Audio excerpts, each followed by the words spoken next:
Recently, meron tayong desisyon again ng Korte Suprema na nagsasabing ang hostile and intimidating environment in a marriage is considered grossly abusive conduct and may serve as a ground for legal separation.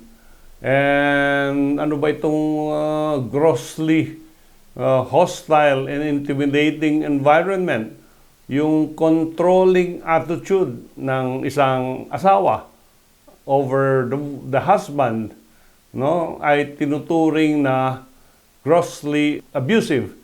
At ito, yung asawa ay minamanipula niya yung kanyang mga anak para magbigay ng financial support ang isang husband. Nasabi rin niya na ayaw niyang tumanggap ng bisita at binan niya ang mga bisitang ito kahit kamag-anak ng lalaki na pumunta sa bahay nila.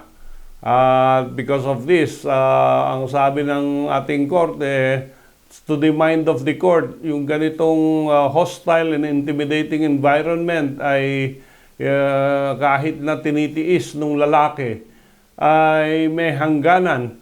At nung siya ay nag-file ng action for legal separation, binigyan ng weight yung testimony ng lalaki na yung controlling attitude ng kanyang asawa ang rason kung bakit gusto niyang mahiwalay doon sa kanyang asawa, and this was granted by the court.